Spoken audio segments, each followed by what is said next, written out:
इस वीडियो में हम चर्चा करेंगे सेबी यानी security exchange board of India के ग्रेड ए ऑफिसर यानी असिस्टेंट मैनेजर की पोस्ट के लिए जो नोटिफिकेशन आई है उसके रिगार्डिंग चर्चा कर लेते हैं और पूरी जानकारी जान लेते हैं। तो चलिए शुरू करते हैं। सबसे पहले आपको समरी टाइप में समझा देता हूं ताकि जिन जिन को शॉर्ट में समझना है वो यहां से समझ के निकल ले। तो सबसे पहले बात कर लेते हैं सेबी ग्रेड ए यानी असिस्टेंट मैनेजर की पोस्ट होती है। ये 2022 की रिक्रूटमेंट है। आपको कौन कौन सी स्ट्रीम में अप्लाई कर सकते हो?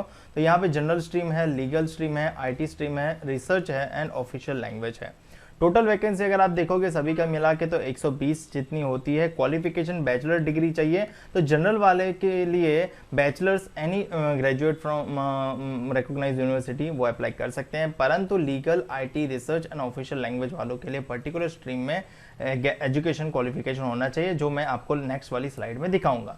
एज लिमिट की बात करें तो नॉट मोर देन 30 ईयर्स यानी 30 साल से ऊपर नहीं होने चाहिए 31 दिसंबर 2021 के अकॉर्डिंग।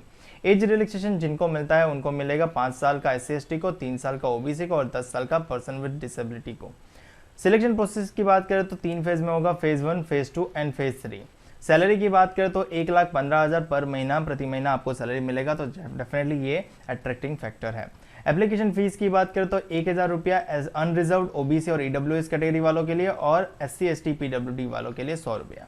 लास्ट डेट अप्लाई करने का यानी आवेदन देने की लास्ट डेट है 24 जनवरी 2022। यानी अगर आपकी इच्छा है अप्लाई करना चाहते हो तो 24 जनवरी 2022 से पहले अप्लाई कर देना। वेबसाइट ये रही, आपको लिंक डिस्क्रिप्शन में मिल जाएगी। अप्लाई करने की लिंक ये रही, आपको लिंक डिस्क्रिप्शन में मिल जाएगी। अब समझ लेते हैं इसको डिटेल में जो जानना है। टोटल वैकेंसी की बात करें तो आपको यहाँ पे स्ट्रीम वाइज और कैटेगरी वाइज वैकेंसी देखने को मिल जाएगी। जनरल में आपको टोटल 80 वैकेंसी मिलती है और रेस्ट लीगल में, आईटी में, रिसर्च में और ऑफिशियल लैंग्वेज में। आगे बात करते हैं क्वालिफिकेशन के बारे में। तो जनरल स्ट्रीम वालों के लिए क्वालिफिकेशन बैचलर्स डिग्री चाहिए। कोई भी फील्ड में स्ट्रीम से होगा तो चलेगा, बट अगर आपके पास मास्टर डिग्री है तो भी चलेगा, बैचलर्स डिग्री है लॉ में तो भी चलेगा। लीगल में अप्लाई करना है तो आपने लॉ किया होना चाहिए, बैचलर्स डिग्री। आईटी में अप्लाई करना है तो आपने ये वाली बैचलर्स डिग्री होनी चाहिए जो यहाँ पे मेंशन है, या फिर मास्टर्स किया है तो ये वाली फील्ड में। रिसर्च के लिए अप्लाई करना है तो कुछ इस प्रकार से आपका मास्टर डिग्री होना चाहिए। ऑफिशियल लैंग्वेज के लिए अप्लाई करना है तो आपका मास्टर डिग्री हिंदी और इंग्लिश एज ए सब्जेक्ट होना चाहिए।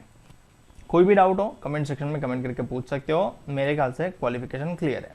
आगे बढ़ते हैं और जानते हैं फेज 1 का जो पैटर्न है उसके बारे में। तो फेज 1 का पैटर्न कुछ इस प्रकार से है। पेपर 1 सबके लिए कॉमन है, पेपर 2 आपके स्ट्रीम वाइज है, तो ये चीज़ आप पढ़ सकते हो। यहाँ पे सेक्शनल कट ऑफ पहले से ही डिसाइड कर दिया है। पेपर 1 में आपको 30% कट ऑफ मेंटेन रखना है और पेपर 2 में 40%, और ओवरऑल 200 मार्क में से आपके 40% मार्क्स तो आने ही चाहिए। तो एग्रीगेट कट ऑफ भी पहले से मेंशन है और नेगेटिव मार्किंग है 1/4, तो ये चीज़ भी ध्यान रखना। फेज 2 की पैटर्न कुछ ऑलमोस्ट सिमिलर टाइप से दिखती है, बट ये सिमिलर टाइप है नहीं।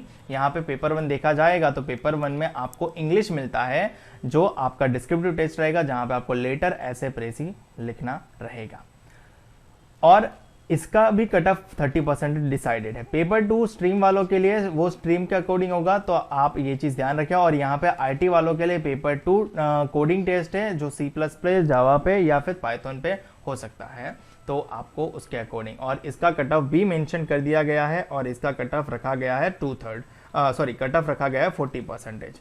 ठीक है, तो कट ऑफ सभी का पहले से इन्होंने मेंशन कर दिया है, तो ये चीज़ ध्यान में रखना। 40% कट ऑफ पेपर 2 का है, पेपर 1 का 30%, और यहाँ पे भी नेगेटिव मार्किंग है 1/4। जो डिस्क्रिप्टिव में नहीं रहेगा, जो ऑब्जेक्टिव पेपर है उसी में नेगेटिव मार्किंग रहेगा, और एग्रीगेट कट ऑफ 50% है, ये चीज़ भी ध्यान रखना। नेक्स्ट फेज थ्रू इंटरव्यू होता है और इंटरव्यू में आपको चुनने की आज़ादी रहेगी। आप हिंदी लैंग्वेज में दे सकते हो या फिर इंग्लिश लैंग्वेज में दे सकते हो। और अगर आपका फेज 2 मतलब इंटरव्यू भी क्लियर होता है तो उसके बाद आपका फेज 2 का 85% रेशियो लिया जाएगा और इंटरव्यू का 15% रेशियो लिया जाएगा और आपका मेरिट 100 में से लिखा जाएगा। आगे बात करें सैलरी की, तो सैलरी जैसे कि मैंने बताया अट्रैक्टिव फैक्टर है। अगर आप मुंबई पे लोकेटेड हो तो आपका अप्रोक्सीमेटली सैलरी बनेगा 1,15,000 पर मंथ, और यहाँ पे आपको कंपनी अकोमोडेशन प्रोवाइड करेगी। और अगर आपको कंपनी अकोमोडेशन प्रोवाइड नहीं कर पा रही है तो आपको ये 1,15,000 आपका विदाउट अकोमोडेशन, यानी आपको कंपनी रहने के लिए प्रोवाइड नहीं करेगी, वो आपको अपने आप ढूंढना पड़ेगा। और अगर कंपनी आपको अकोमोडेशन प्रोवाइड करती है तो आपका सैलरी बनेगा महीने का 80,500। इंपॉर्टेंट डेट्स की बात कर लेते हैं। तो आपको आवेदन करना है 24 जनवरी 2022 से पहले, तो उससे पहले अप्लाई जरूर कर देना, वरना आपका उसके बाद अप्लाई नहीं कर पाओगे। फेज 1 का एग्जाम फरवरी 2022 को होगा और फेज 2 का एग्जाम मार्च 2022 को होगा। तो यानी ऑलमोस्ट 1 महीने का समय प्रीलिम के लिए, 1 महीने का समय फेज 2 के लिए। और पेपर 2 इंफॉर्मेशन टेक्नोलॉजी वालों के लिए जो प्रैक्टिकल टेस्ट लेने वाले हैं वो अप्रैल 3, 2022 को होगा। और इंटरव्यू के डेट अभी इन्फॉर्म नहीं किए गए हैं, वो जैसे ही आएंगे वो आपको वेबसाइट पर इन्फॉर्म कर देंगे। तो आप वेबसाइट विजिट करते रहना और अप्लाई के लगने की लिंक डिस्क्रिप्शन में मैं आपको छोड़ दूंगा। फिलहाल इस वीडियो में इतना ही। वीडियो अच्छा लगे तो लाइक करो, शेयर करो और चैनल को अभी तक सब्सक्राइब नहीं किया तो चैनल को सब्सक्राइब भी